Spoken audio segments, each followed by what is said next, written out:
Hello बच्चों, let's read the question. What is age composition? Age composition क्या है? How does it affect the population, social and economic structure? Question में बोला गया है as composition क्या है और किस तरीके से ये अफेक्ट करती है पॉपुलेशन की सोशल और इकोनॉमिक स्ट्रक्चर को. सबसे पहले हम एज कंपोजिशन समझते हैं. The number of people in different age groups in a country. What is age composition? Number of, कितने लोग हैं डिफरेंट डिफरेंट एज ग्रुप के किसी एक देश में. This is called age composition of that country. It is the most basic characteristics of a population. ये most basic characteristic है किसी भी पॉपुलेशन की या किसी भी आबादी की. पॉपुलेशन का मतलब क्या होता है? वहां की आबादी, कितने लोग हैं वहां पे.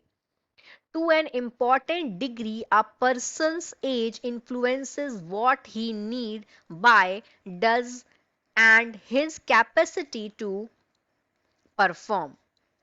क्या बोला गया है कि ये एक बहुत इंपॉर्टेंट डिग्री है एक पर्सन की एज. वो बताता है कि क्या उसकी जरूरत है, क्या वो खरीद सकता है और क्या इसकी कैपेसिटी है परफॉर्म करने की. क्योंकि एज के हिसाब से ही हम बता सकते हैं किसकी कितनी कैपेसिटी है.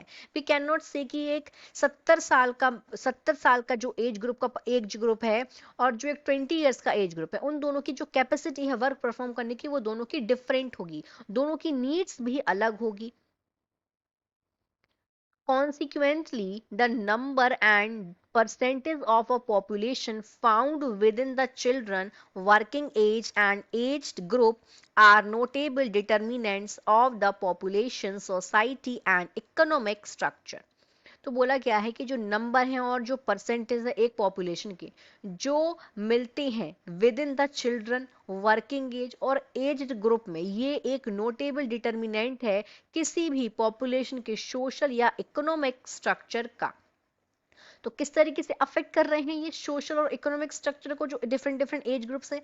अगर किसी कंट्री का जो एज ग्रुप है, जो 60 से एबव का जो एज ग्रुप है वो ज्यादा है, मतलब वो डिपेंडेंट ज्यादा होंगे. अगर किसी कंट्री में जो अडल्ट जो एज ग्रुप है 15 टू 60 का एज ग्रुप ज्यादा है, तो वो लोगों पे कम डिपेंड रहते हैं क्योंकि वो खुद ही एबल होते हैं, अपनी से उनके पास कैपेसिटी होती है अपना वर्क करने की.